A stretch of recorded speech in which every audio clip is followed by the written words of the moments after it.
Hey guys, Loto Jendal here. Well, it's Friday. It's a little after 3. Hope you guys had a good day, good evening, whatever time it is for you now. This video is we're going to cover WWE. Now, I apologize, guys, for not being able to excuse me, for not being able to get back with you guys about, all the results and my thoughts about it. Live has been pretty crazy. Plus, considering that Smackdown gets done late at night along with Raw, for me late at night because I gotta be up for work at 5 in the morning. I'm sorry, but I wasn't able to do it. I wasn't able to do the videos like I was hoping. So instead, what I'm going to do is I'm going to combine both Raw and SmackDown discussions together as a full, kind of like a WWE weekend review, if you want to call it that. So let's dive in, shall we? We're going to start off with Monday Night Raw. So, sorry guys, if I'm a little, I can't even think of it now.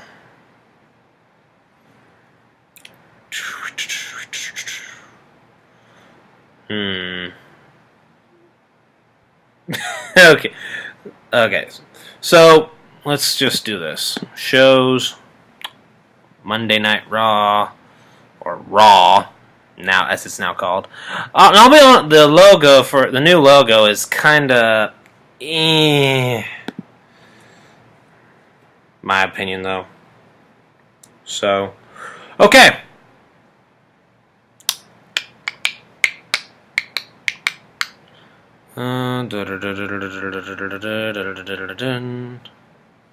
Okay, so it's alright. Here we go. Raw results. Thank you. The way they did the site is different. So yeah, let's get down to it. So to start things off, we had we'll start off with Paul Heyman, Brock Lesnar. Since Lesnar's on Raw, Orton's on SmackDown, the match for them is set for SummerSlam, which I will talk about SummerSlam in another video later on down the road. So, with that, as you know, Paul Heyman's just does a whole proclamation just talking about how much better Lesnar is compared to Orton, and even goes as far to say that Randy Orton would never could never hit an RKO out of nowhere on Brock Lesnar. Well, Randy Orton invades Raw and hits Lesnar with the RKO. But he pretty much he hops the barricade. It's pretty crazy. But yeah, and the ending part of this, I honestly think is great. Suplex City and Monday Night Raw just got annexed into Viperville. Now, Viperville, I think, is kind of a spin-off of it was a Randy Orton variation of Brock Lesnar's Suplex City. Suplex City, bitch. But anyway, let's move along. Next up, we had Sami Zayn versus Seth Rollins. This was pretty much a high octane right out the gate, and this is something that I enjoyed. So, actually, you know what? Let's go to the front. Before we talk about that, I want to talk about Finn Balor and Seth Rollins. Finn Balor, as you guys know, last week I talked about, he beat Roman Reigns to be the opponent for Seth Rollins at SummerSlam for the WWE Universal Champion. Now, Seth Rollins pretty much He pretty much does the whole "I'm better than you" promo, and Finn Balor pretty much says that he has beaten no shorts competitors who referred as the Man. He's beaten plenty of them. And he was the only of the two to earn the Universal title match at SummerSlam, as Rollins was handed his own spot. And that, I'm pretty sure you know, that sets off Seth Rollins. He tries sucker punching Finn Balor, only to get booted, and then gets a Pele kick. The Pele kick, to me, seemed like a tribute of sort to AJ Styles. Now, Finn Balor might have gotten that, long before, a little after, maybe not even because of AJ. Who knows? You guys can talk about, the Pele kick, but, the comparison of AJ Styles versus Finn Balor in regards to the Pele. So, United States Champion Rusev, squash match against Mark Henry. I'm sorry, but there just wasn't much to talk about this. But, Mark Henry... before I talk about that, Rusev and Lana had gotten married over the weekend, which technically means, the way they put it, that the title retention against Mark Henry is part of the honeymoon. And Mark Henry was doing pretty well. Pretty much he wasn't willing to go quietly into the mentorship role that Stephanie McMahon and Mick Foley had put in place for him. But he was nearly able to defeat Rusev and reopen the Hall of Pain, if you guys remember back during his heel time. But a kick to the back of Mark Henry's head had allowed the super athlete to lock in the accolade, tap out, pretty much. Rusev was about ready was getting on the mic to make himself say that he can never be beaten, despite the fact that he lost to John Cena at WrestleMania. Anyway, Roman Reigns comes down. Oh my god. And he pretty much gets into a bit of a brawl with Rusev, ends up knocking him down with a Superman punch off the steps, and as the big man was trying to get away. So it looks like they're setting up a Rusev Roman Reigns United States title match for SummerSlam. I'll talk about that later on.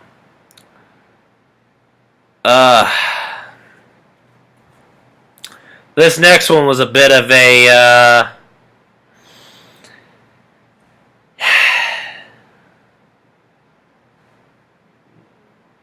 Titus O'Neil versus Darren Young. So yes, the primetime players set against each other. But ever since Bob Backlund has been with Darren Young, according to him, Bob Backlund is instilling honest competition into Darren Young.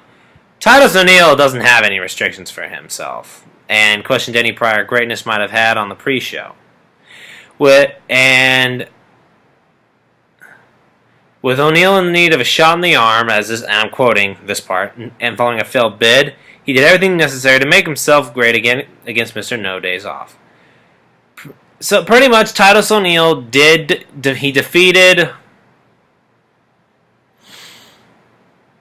Darren Young, but he didn't do it clean. He grabbed a handful of trunks. And it's pretty bad. It led to a confrontation between Titus O'Neil and Bob Backlund, which Darren Young got in the middle of after when Titus threatened to knock out the Hall of Famer. So, yeah, this is a heel turn. Looks like for Titus O'Neil. Ariel Monroe versus Nia Jax. Now, Nia Jax, this is a squash match. Nia Jax beats Ariel. Some could probably consider Nia Jax like the Braun Strowman of the women's division. Hard to say, though. So, yeah, Errol Monroe was a local competitor, though, but like I said, it was kind of apparently supposed to be a squash match. The New Day defeats Luke Gallows and Carl Anderson, but what took place after? Luke Gallows and Carl Anderson, they're not going away quietly, pretty much. So, I honestly think this will be a good title match. I haven't really looked up SummerSlam yet, so maybe it's already been set up. But I think I'd like to see Gallows and Anderson go up against the New Day for the tag titles. Cesaro versus Sheamus. Ugh. Oof. It's pretty.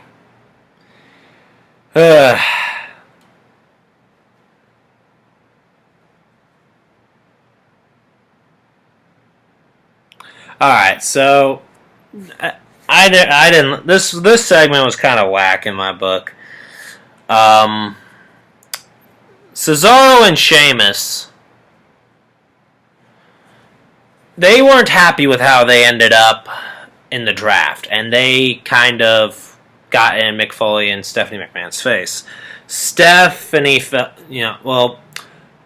Foley claims after the Money in the Bank cash-in, Sheamus has hit a plateau, while Cesaro's injuries hindered him in the draft. He does give them a chance to impress him by having them go against each other, in a one-on-one bout.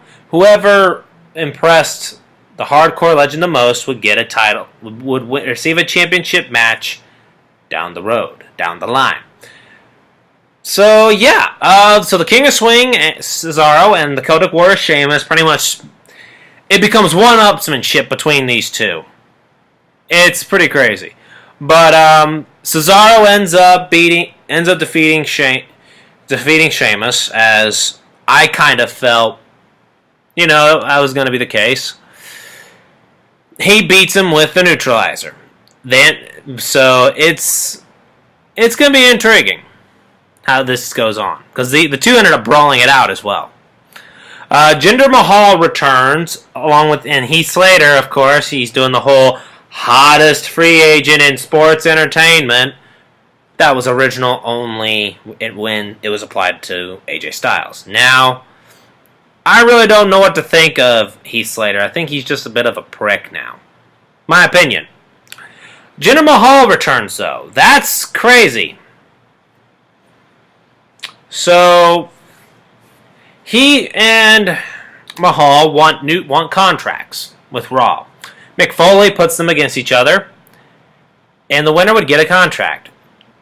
And Slater claimed that Foley was trying to break up the band. Apparently, that didn't mean jack squat to Jinder Mahal. He ends up just taking him out and scoring the pin.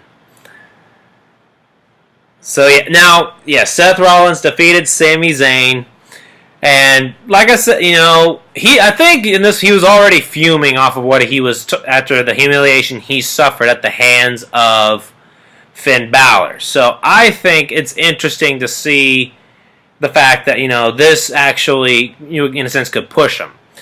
But Zayn actually took a lot of big moves from Seth Rollins and kept rallying through. The Architect, at the very end, was able to dodge a haluva kick, and he ends up putting him in the pedigree. So I'll go over that later on.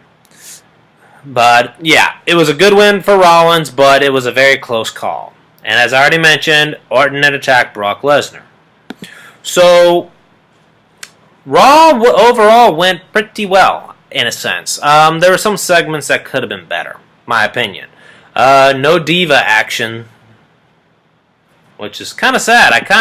I really liked how, I take that back. The very beginning of it, again, I missed one. Stupid me. Enzo Amore and Sasha Banks versus Jericho and Charlotte.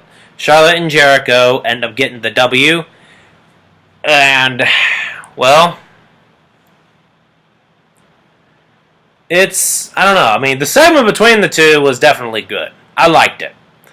Sasha kind of embracing a bit of the Enzo Amore. The best set part of the segment, though, in my opinion, the whole pretty much talking about their love lives, and Sasha Banks throws in the whole, "You're the daughter of Ric Flair. If it wasn't for a one-night stand, you wouldn't be standing here." Woo! Yeah, that was... I loved it. So,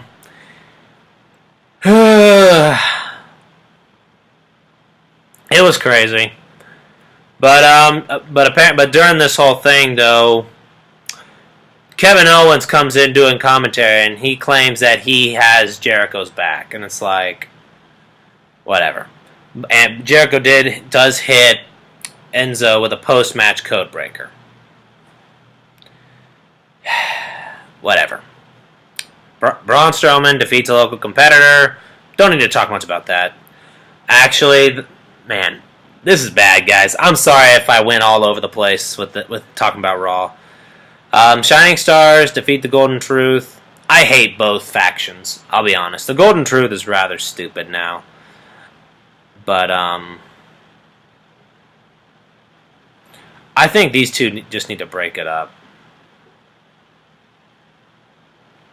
But it's my opinion. The Shining Stars, I liked Primo and Epico better when they were the Matadores, or even the Primo Epico tag team. I don't like what they're doing with this. I think it's stupid. But whatever. Anyway, so yeah, now we can move on to Smackdown. Alright, let me make sure I got this all set up correctly here, because last thing I want to do is jumble all over the place.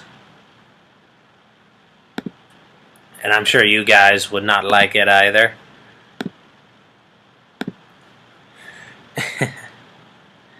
Alright. So Bray Wyatt comes into a face-to-face. Starts off with a face-to-face between Dean Ambrose and Dolph Ziggler. Dolph Ziggler kind of goes into, these two kind of go back and forth, exchanging promos. Dean Ambrose talks about how he had to scratch and claw his way to get to where he is. And then Dolph Ziggler talks about, and I actually remember this, when he started, he was a male cheerleader for the Spirit Squad. Oh my God, I felt so bad for him, in the worst way. But, he's had to scrape and scratch from the bottom as well. And I feel that, and I honestly feel Ziggler's been underutilized.